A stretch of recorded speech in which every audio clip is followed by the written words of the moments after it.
Welcome to the Getting Real with Hillary show, where ordinary heroes tell extraordinary stories during unique and never been heard before conversations with your host, Hillary Arno Burns. Hillary's unique listening and way of asking questions results in conversations that aren't usually talked about, so you can create the life that you really want but are afraid you can't really have. We are demonstrating the greatness in the human spirit and creating a world where we all reclaim our birthright of joy, happiness, purpose, and passion. Now, here's your host, Hillary Arno Burns.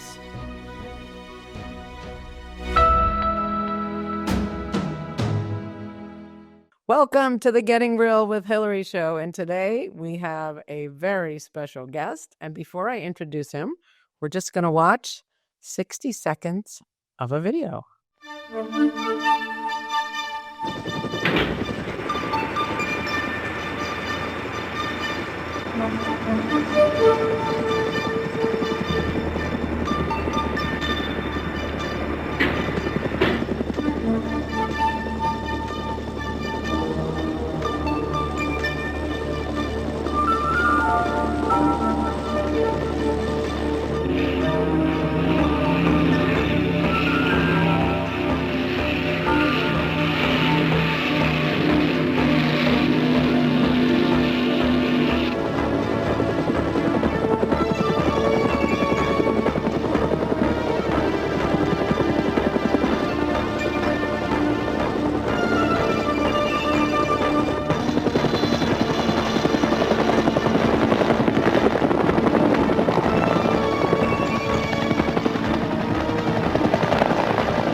Wasn't that amazing? We will give you the story about that video. It's called Someone Special.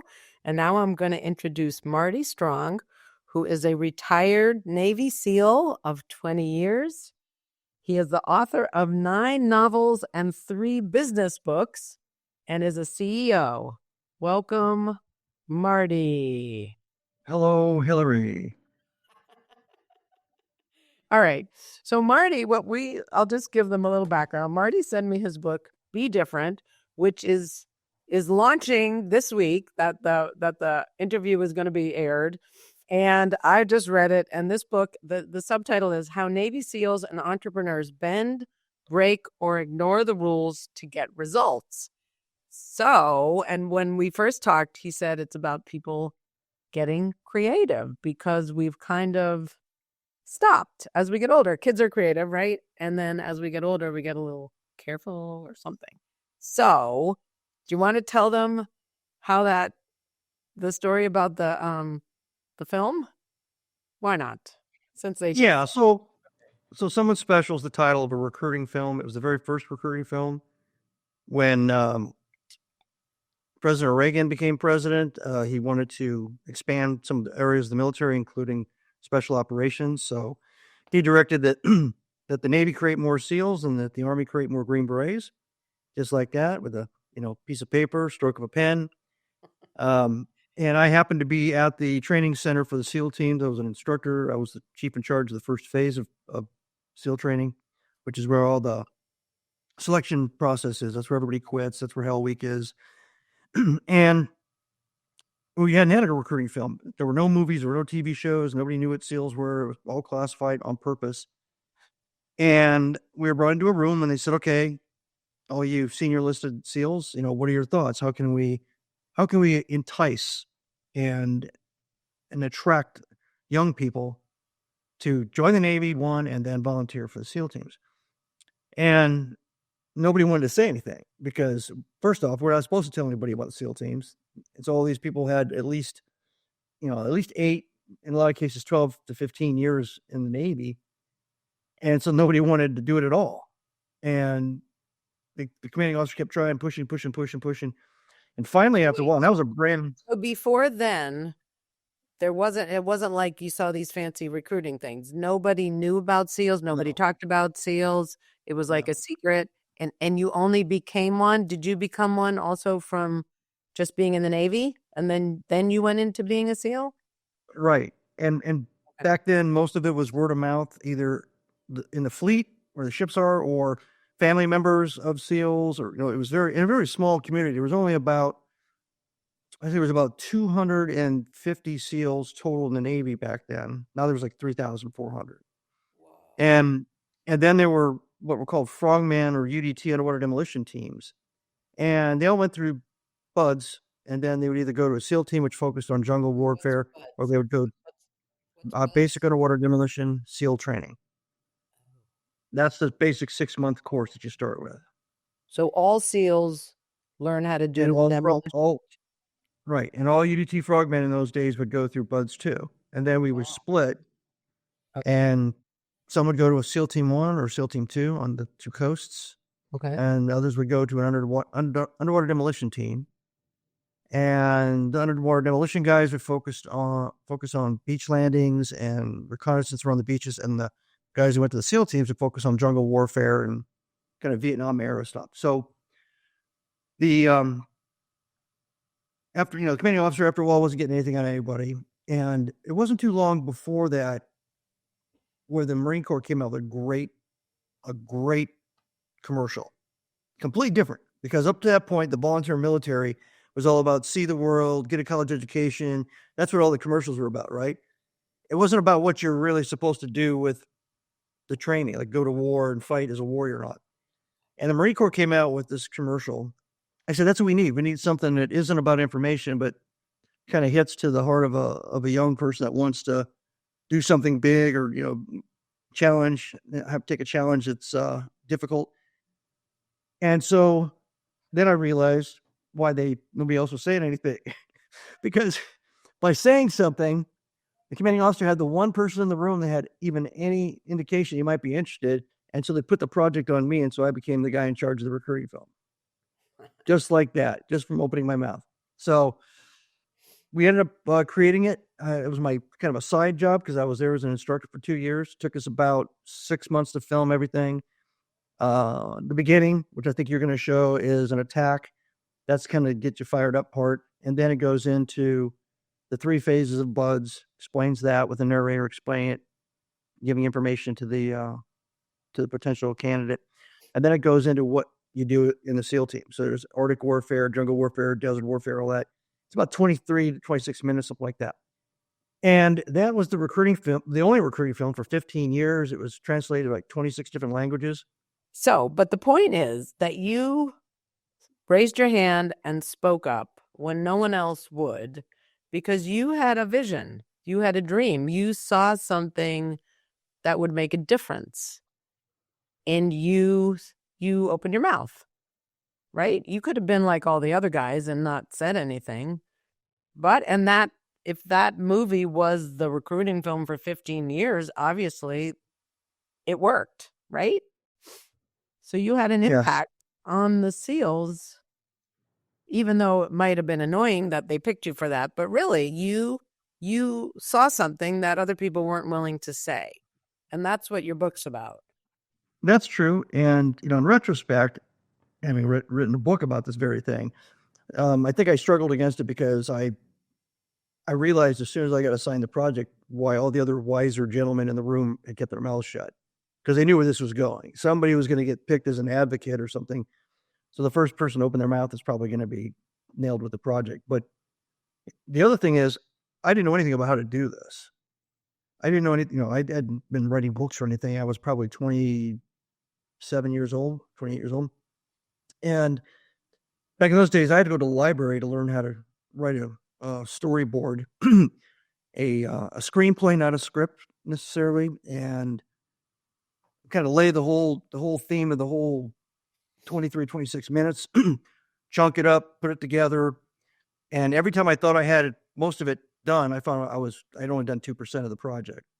I think I told you yesterday that my last week and a half that I was there before I went to Officers Candidate School, I was sitting there trying to match the narration that I wrote to the actual visual. I'm trying to track it, and now I'm still working on it because every element of it was something that was brand new to me, because I wasn't a professional. I wasn't a producer. I wasn't a director, a filmographer. I wasn't an audio specialist. But did you, so be honest here, was it fun I mean, in retrospect, did you enjoy doing it, or was it just a pain in the, you know what? Like, did you enjoy having the challenge of learning something new, or no? I would go to school at night. I had a brand new baby, a second one about to be born, and I had my day job. And this thing was so much more consuming than I thought it might even be. I was supposed to be a technical advisor. That was the initial assignment, and I ended up being the whole darn thing. So, to answer your question, it wasn't until we did a screening of the first 4.5 minute opening attack scene for a bunch of SEAL officers because they wanted to see where we were on the project, and we had that cut, edited, and some music put over the top of it. And I actually felt like I might have some creative capability because when the clip was done, and we saw it was in a room with really nice speakers and everything with, so it was really good, much better than you'd find, on now on YouTube or whatever. But when it was done, the lights came on, they all looked at each other and they turned back and looked at me like I had three heads, like, you did that? And I realized, wow, I did that, right? Yeah. It was my vision, my thought, and then all that struggle of trying to find the pieces and the parts and, trying to find somebody to give me the USS Ranger, an aircraft carrier for 45 minutes at sea. All those things suddenly just they weren't a problem at all because I saw the end result of it. And not doing this for a living and not being trained to do this, I didn't even have that concept of potential success or completion in my head because I'd never put anything like that together before. From that point forward, it wasn't so bad because I said, okay, this is going to be okay. It's going to look good. And the hardest part was the first 4.5 minutes because it's kind of like a movie as opposed to a series of, narrated shots of people doing different things. Right. Wow. But it's really something that but that's like, okay, from reading your book and reading all the stuff you wrote, that's who you are. Like, you just take stuff on and you don't worry about knowing how to do it or whatever, like finding was it between a health business or a something else business? What was the other business? Government contracting. Yeah. And you just went after a business you didn't know anything about. Like, that seems to be what you I don't know if you want it. Like, it seems like you like to do that. It seems like that's part of who you are. You're a SEAL. Not everyone can be a SEAL. Not everyone, the statistics you were giving me yesterday were pretty low. Out of 120, out of 500, 75% attrition. Let's go with that. You are that kind of person that does that, right? Not everyone is. So what I was wondering as I was reading the book or after, the creative, be different, be creative. Do you think, well, I have a quote. Wait, hold on. Let me see. This is what I wrote. That you said, as we get older, there's a regression of natural abilities, not a progression of maturity. That it's not maturity that we don't speak up and we don't take on things and we don't be different and we don't be creative. It's that we've regressed and gone into the stability or don't rock the boat. Or, you could have said, hey, I have, one kid and a kid on the way. I'm not going to speak up. They might get mad and fire me. I mean, you were in the government, so that's a whole nother story. But, do you think that this book could be, or that people would want to adapt it, given that they're in that place of don't rock the boat, let me just get through it till I get my pension or my retirement, if they even have one anymore. I don't want to lose my job. I have family to feed. I'm just going to keep my mouth shut. Do you think it's just the whatever percent of people like you, or do you think we all have that? Do you think, yeah, you know what I'm asking? I'm convinced we all have it. Unless you have, a health problem with the function of your brain, you have the same mechanical parts. It's like a heart versus a heart versus a heart. It's got the same valves. It might be slightly different in size and all that. But unless there's some illness related to it, you have the same biological organ, the brain. And that's when I was researching this and learning about this, and then decided to write the book and continue to talk to brain scientists and educators and other people that were involved in trying to understand creativity and imagination and things like that. I started out thinking that you did become mature, that you did, maybe it was puberty or something, you stopped thinking big thoughts and crazy thoughts, and you became an adult. You know, that was the point. You were supposed to go through your childhood and become an adult, not have childish thoughts when you were an adult, because that was childish.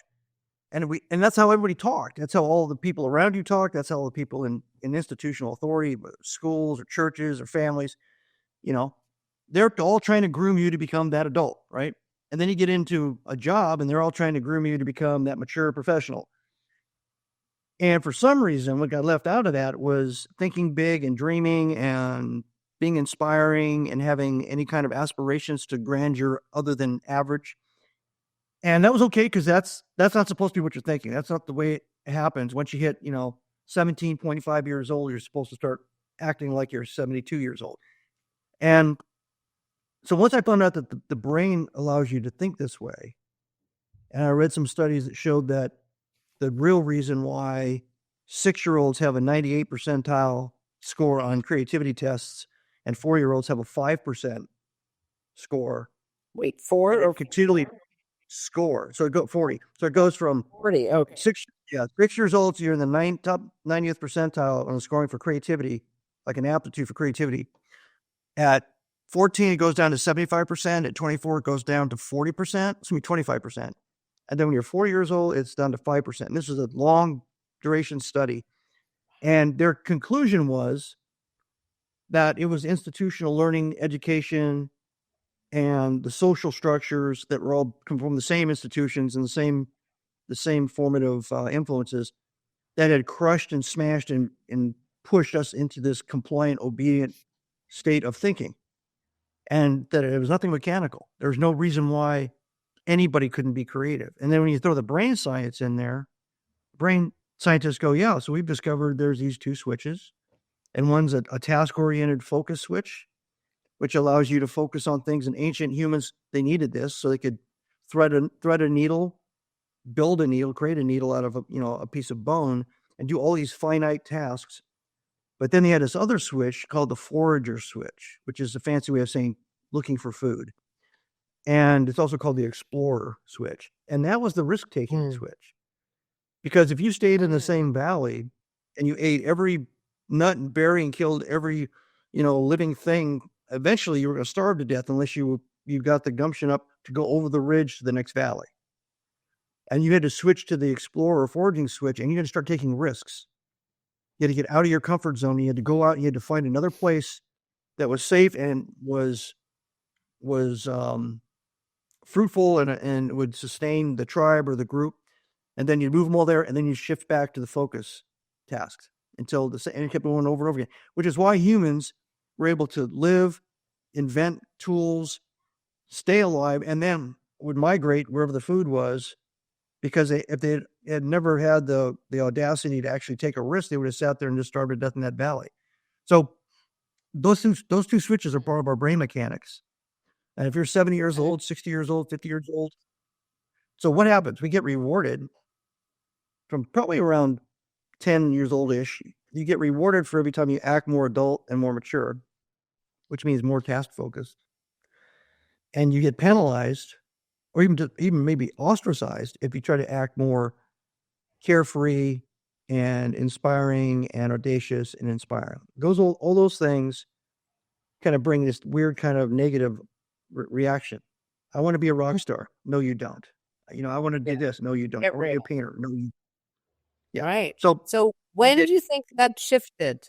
When do you think? I know you were talking about, conforming people and having them fit into a certain mold, and it's a way of control. And if you, like with the memorization in school, that doesn't require thinking or being creative. Like, when do you think it switched? I don't know. Does it not matter? There's a couple of ways in looking at it. Historically, in the United States, because it's different everywhere around the world, different timelines. In the United States, it seems like the industrialization of education really kicked into gear in the 40s and 50s. And that then inspired the industrialization of large businesses in the United States after World War II. And everybody was copying everybody. So if you're going to be trained in how to run a plant, you're going to be trained in that same rote memorization, simple, linear, listen, observe, practice, perform under observation, get checked out, and then you do that task. Before that, say from the 1930s backwards to the beginning of this country anyway, everybody that came here were pretty much full on that explorer switch. And they were trying to get away from the overburdened societies in Europe where everything was controlled and everything was owned by the state and you had no freedom. So they come to the United States and they had no problem with going over 3 ridges, 2 valleys, and a mountain range. They would try anything and everything. So there were more entrepreneurs. Virtually everybody was an entrepreneur. People had multiple revenue streams and multiple ways of making a living. And families were like their own little businesses and all this went on. But then it all kind of got put under one format with public education, the turn of the 20th century, and even got heavier when we started going into the 1950s. And not every, like I said, not every country followed that exact path. You know, we eventually got rid of things like rhetoric and logic and Latin and understanding the Greek philosophers and all that, which is all about expanding your mind and the way you look at the universe. It's perspective building, right? And we threw that all out the window for algebra, you know, and memorizing dates and names in our own history and things like that. So I think that's how we're going to happen. Interesting. And do you think there was a reason, or do you think it was just the way it went? I mean, they weren't saying let's control their brains and have them stop being creative. Yeah. I mean, There's a lot of good books out there. Pete Hegseth wrote a book, I think it was last year, was published about education, the history of education in America. But I've read this in other places where they reference that public education was expensive, but Europe had already started it. And one of the boons was in Europe was they were getting better employees. They're getting a better workforce because the industrial age was really kicking into gear. So people were coming off of farms into the cities, and they were coming off of doing things like farming and into factories. And this was no longer an ancestral apprenticeship handing down from your father, whatever. Now you had to go in and learn how to use some weird machine and be trained to learn the machine. So there was a lot of emphasis on how do we do that, even though the more altruistic people were saying we need an educated population of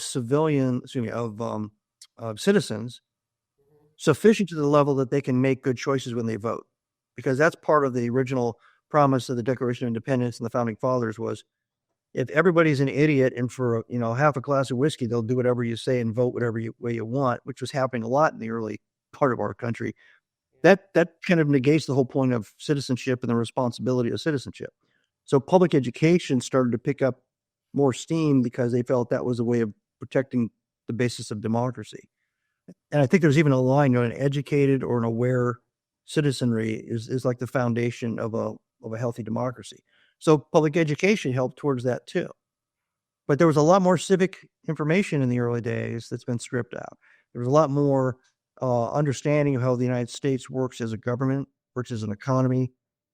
Nowadays, you walk up to almost anybody in the street, younger than about 50, I'd say, and you say, did you know that the United States is a republic and not a democracy? And they don't know that. And then you say, what's a democracy? They don't know that. What's a federal republic? They don't know the difference between those two. I was taught that when I was a kid in the early 60s. So that used to be part of the education. That goes to the citizen angle of public education. So I'm not going to be cynical and say it was all about making better worker bees, but I think that the citizen part was probably a good part of it and inspiration. But even that's kind of drifted away now.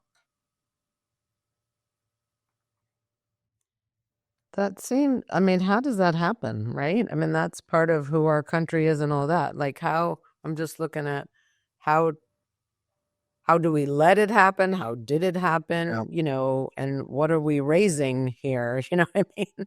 What's the next generation? They don't even know, yeah. Well, how they started making a push about 10 years about critical thinking skills. Yeah. And they try to institute that in schools. The problem with critical thinking is, and this goes to a larger theme. The reason I did well with that movie was because I had a senior officer that gave me my room and was very supportive of me. Almost every creative thing I did in the SEAL teams, I can point to somebody who saw the point and realized that I had a knack for something and let me go. They didn't stomp on me. They didn't shut me down. I worked for other people that did that in the Navy.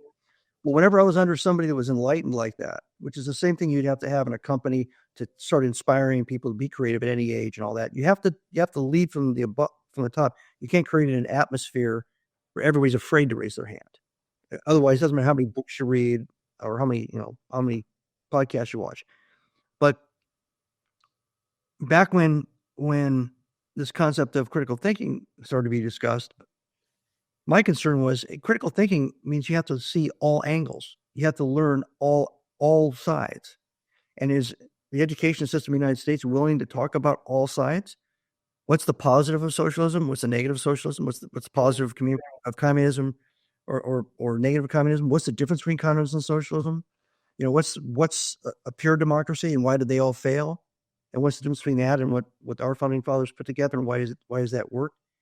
These are and then once you've seen all that, or religion's the same thing, then you can debate and have a critical thought.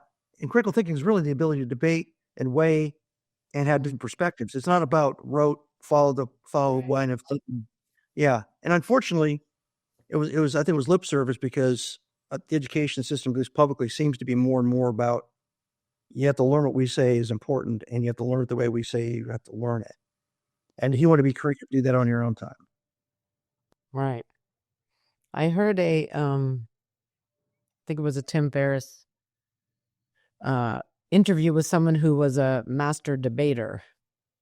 That's where they learned, I forget who and I forget what, but they had to debate both sides.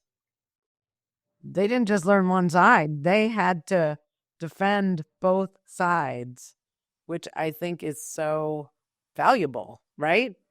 Because right. I mean, that's why you can't be right. You can't just be right about your side. You got to be able to defend the other side, which I think is so important. And I think if we did that, let's just say what happened with the election and people were on one side or the other. And if you're not on their side, you're an asshole. And, you're a stupid, or whatever they called the other side. I won't even say which side, but, if let's just say all of us had to be on the other side defending them. And then on ours, we would have seen it from both sides. The country might have been different. We might not have been divided. We might have, right? And it used to be an art. It used to be an art form. It used to be an art form to be able to convince somebody using logic and deductive reasoning and all these things. And that used to be taught. And that's why I didn't want to badmouth the rest of the world, because there's places in Europe where they still teach this. It's kind of like what they call the Jesuit method, but it's instead of rote memorization of facts and figures, you basically use that to form your arguments. It's a little bit different angle, right? It's like I've got all my Legos and everything, but I'm gonna create whatever I want to create, not what you tell me I have to create, and then I'm gonna make my pitch that what I created it was the right choice. And here's my pros and cons and my logic behind it. And it causes the brain, because that's where the brain is actually designed. Carl Sagan wrote a book called The Dragons of Eden back in the 1980s. And he talked to brain scientists, and he was astonished to find out that the brain doesn't function as a big library or big storehouse. It actually functions as a thinking machine. That's how it's designed. And we force it through this particular type of education to memorize all kinds of crazy stuff and formulas and things. I mean, I've never used algebra, ever. And I had to take algebra. I had to take it in school. I had to take it in the Navy. I had to take it in my undergrad. I had to take it in my MBA program. Never, ever used it. But it's taking up space somewhere in there. What he realized was that the human brain is designed to assimilate and interact with all kinds of different elements of information and to question and to hypothesize and then come up with conclusions. Usually from the primal standpoint of, get the hell out of here, the tiger's coming, or, hey, let's grab that because I haven't had food in 3 days. I think that'd make a great meal. It's almost always about survival. What's the best thing for you? But that's the way the brain's designed to work. It's a problem-solving machine, which is it's a creative activity to problem solve. So the brain is designed, now besides those two, the brain is designed, from the stem up to contemplate all kinds of inputs and try to come up with an understanding of the universe and the world around the person, and to answer questions through inquiry and through interaction and questioning. It's not supposed to just memorize and move forward like a software product. Wow. All right. On that note, we're going to take our commercial break, and then we're going to be right back. And we're going to talk. I can't believe we're halfway done. But then we're going to talk more about be different. All right. With Marty Strong. Be right back.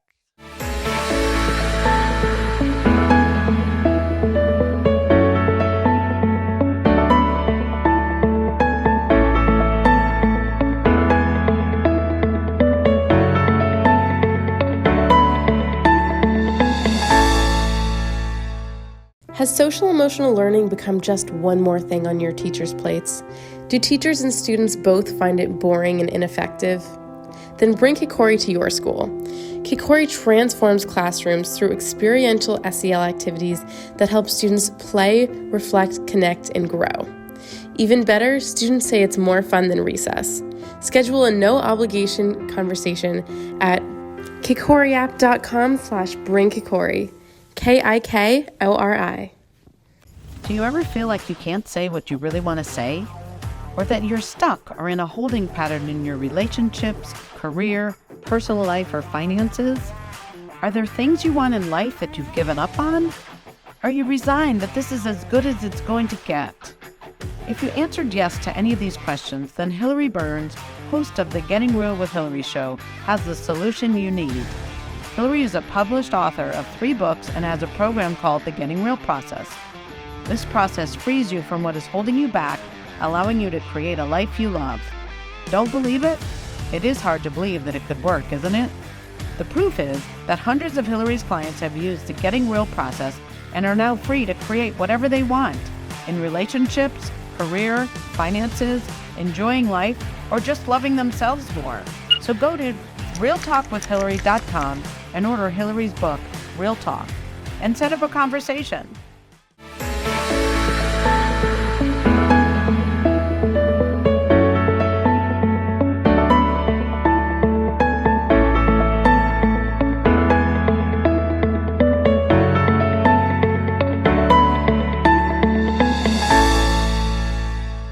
And thank you, as always, to our sponsor, kikoriapp.com. They are an experiential social emotional learning platform, and it's just what we're talking about. It's not just memorizing. You are actually experiencing being connected with people and experiencing problem solving and exercises that really do make a difference. So check it out at kikoriapp.com, schedule a consultation, and bring it into your schools, teams, or businesses. And then I'll do a real quick book promotion because I want to get back to Marty.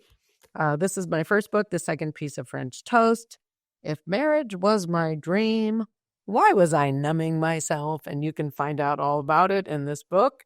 And if you find yourself numbing yourself, this might be an inspiration for you. There is hope, and you can create a life you love even though you feel you're stuck. That's what I learned.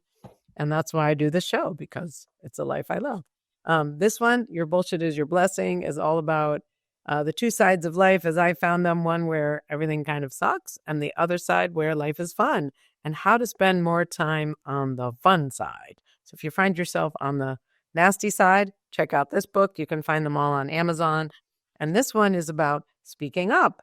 It's kind of what Marty did to get assigned that video. He spoke up, for better or worse. But this is for people who may be afraid to speak up. Anyway, check it out. You can go to realtalkwithhillary.com. Check it out, read it, and take the quiz, and then schedule a time to talk to me if you find yourself stuck as well. And now we're going to bring back where did I put that? Retired Navy SEAL, author of 9 novels, 3 business books, and CEO, Marty Strong. Okay, so like you're talking about the brain, and I do a lot of transformational programs, and one of the things we do is inquiry. and we pick a topic and we say, looking newly, what do you think about whatever?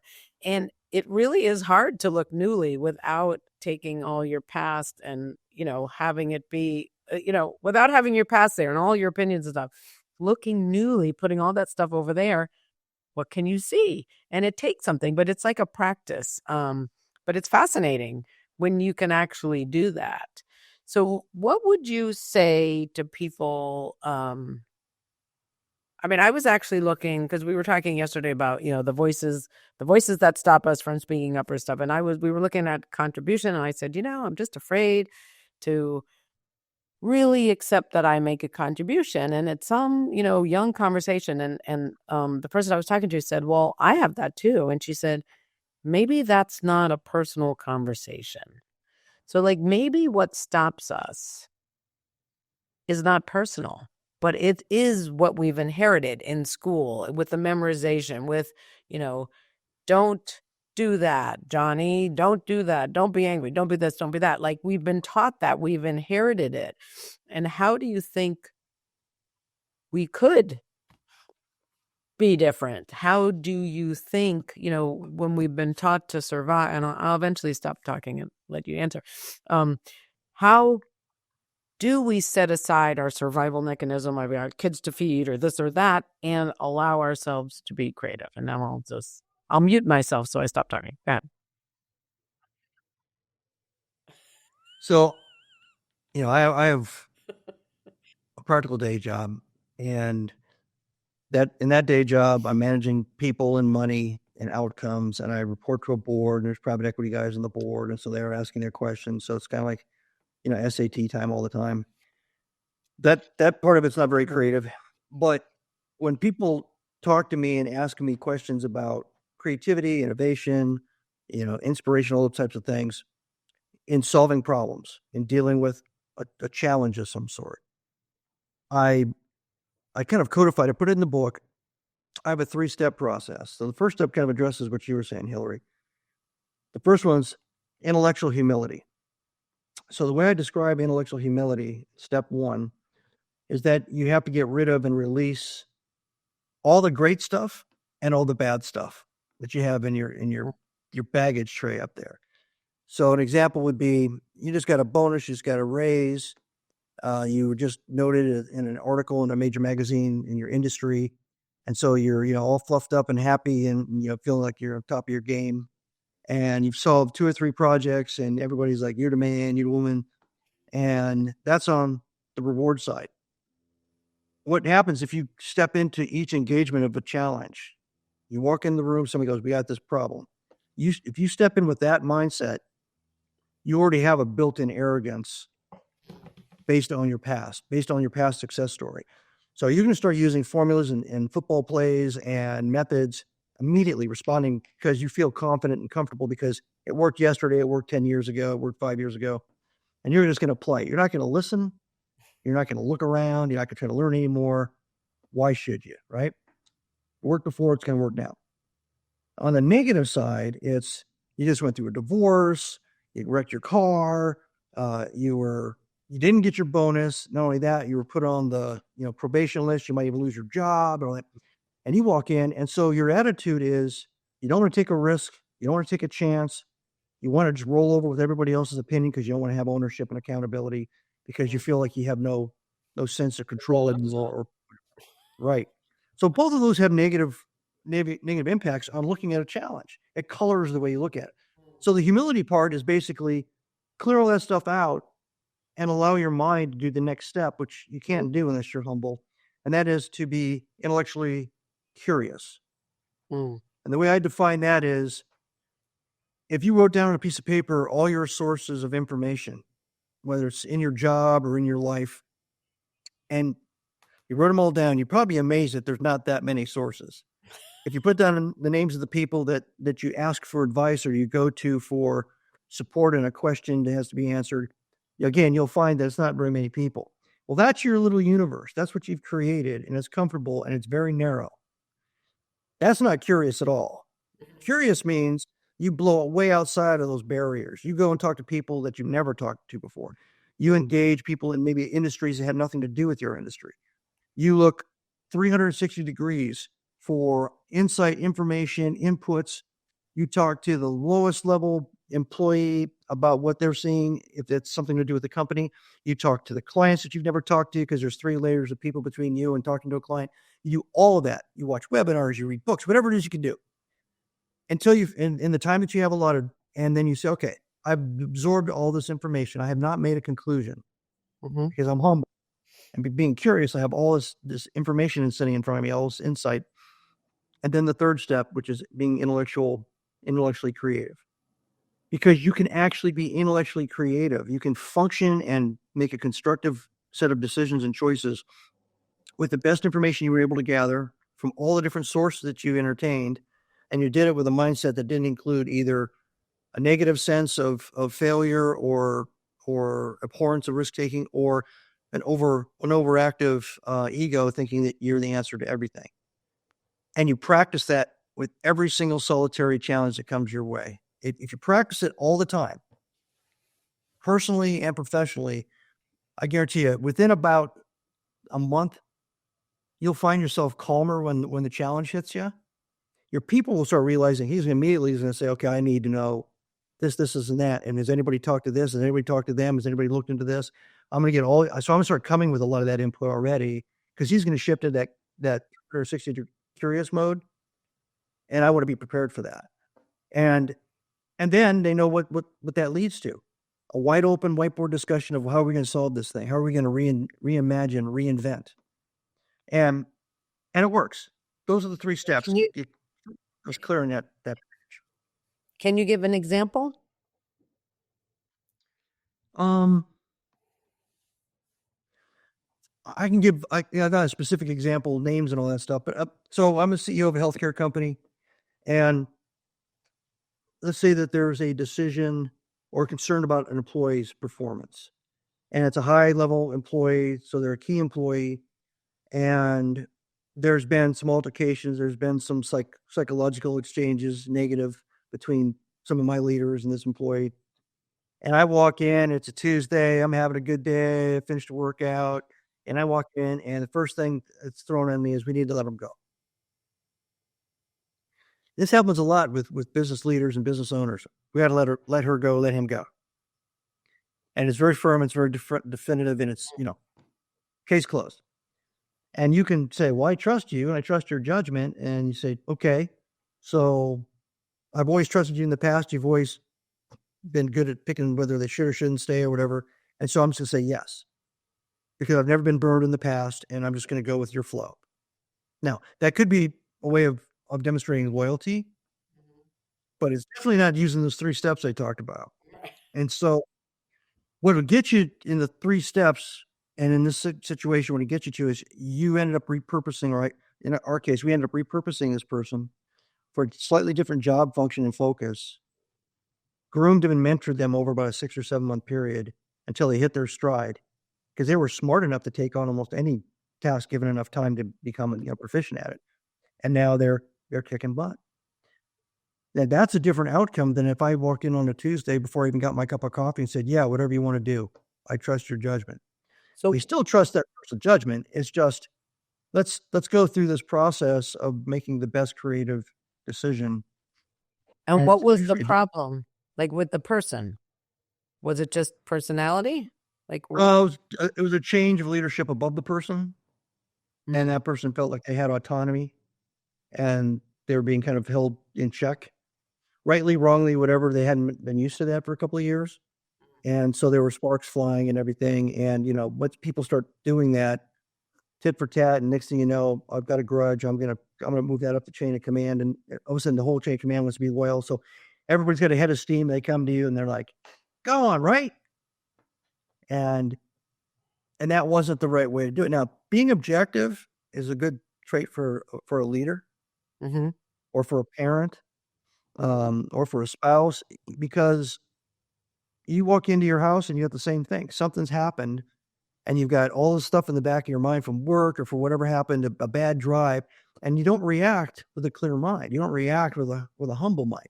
You react with, what's the fastest way I can get rid of this thing that just confronted me, whatever that thing is. A teenager problem, a kid in school problem, whatever it is.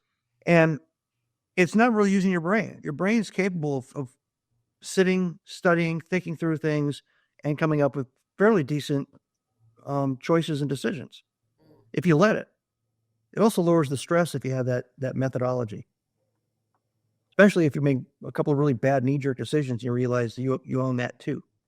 So you make less of those kinds of knee-jerk decisions and reactive decisions, and you start to kind of streamline a better way of leading, especially with people. So would you say that you're like finding out what actually happened instead of just knee-jerking the decision? Like, I mean, Yeah. so you're releasing the good and the bad. You're intellectually curious, so you're finding out. In that case, there's not, a lot of marketing or, research to do, but just finding out like what's going on here and finding out. Is that what you would do there? Yeah, that's exactly right. Same kind of thing, kind of an HR thing years ago. I wasn't in the office. I was the president and COO of another company, and it was a Friday afternoon, and a leader at one of our sites in a different state called up and said, I want to get rid of this person. They're not doing this, and this. And the person that worked for me took the call and said, okay. And then they went into the the CEO of the company and said, hey, Marty's not here. I just got this call, bum, bum, bum, bum. And the CEO says, okay, well, what do you want to do? I said, I want to fire him. No, go ahead. So then he does that. So then I come in Monday morning and I'm getting coffee, and one of the bookkeepers says, oh, it's so bad to hear that they got rid of so-and-so. I go, who got rid of what? Because we weren't a very big company at the time. Well, they fired him on Friday. And I go, who fired him on Friday? Because I'm supposed to be the person responsible for hiring and firing all that. Oh. So when I looked into it, it turned out that they just assumed I would go with that. And as a loyalty thing, we'd back the play of the person at the site, physically out there. And I said, well, why don't we find out what's really going on? So we sent somebody down there. We sent 2 guys down there, kind of as a surprise, just to look around. And they found out that the person, the site leader, was actually breaking all kinds of rules. He had talked everybody on the site into signing letters of intent with a competitor for a new contract that was coming up. And the person that he fired had caught him at it and was going to tell us. So he made up a bunch of stuff. We did. So we brought him back in. We actually paid to have him flown in. And without him knowing how much we knew, we said, so what do you think's the reason why he wanted to get rid of it? So he just told us all the stuff that was going on that we already knew. So we reinstated him. We fired that site leader and we promoted another guy. But that whole process took about 10, 12 days.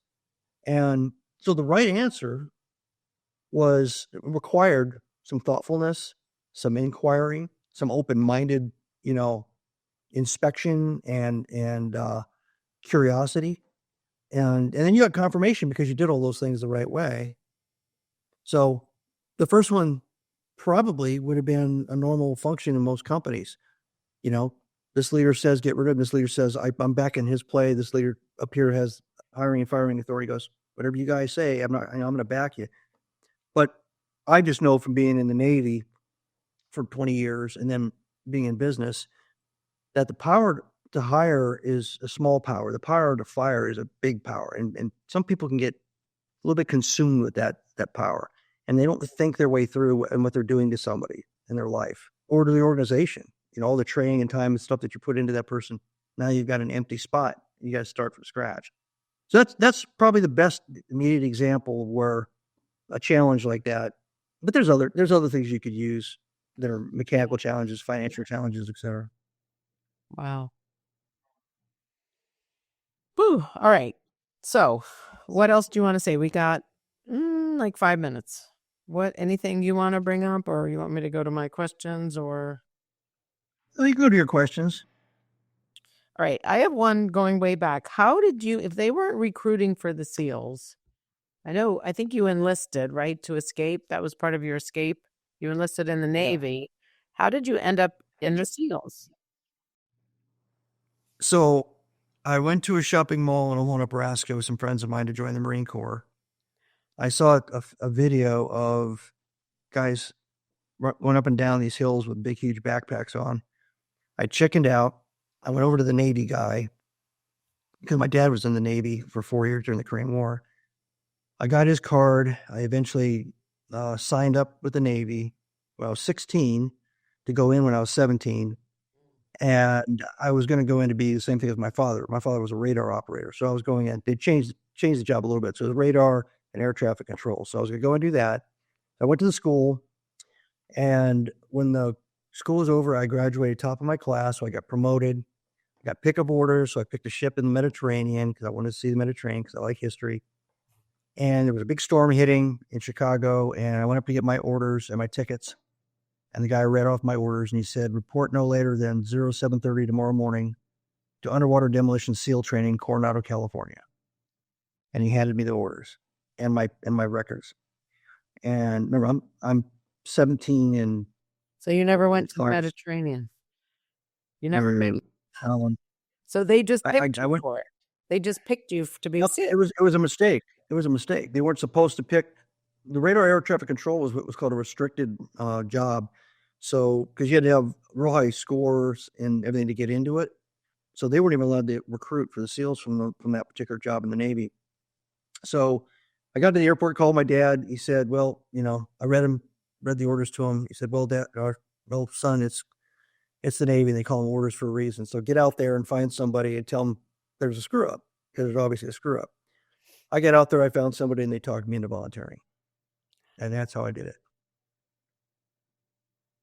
Just like that.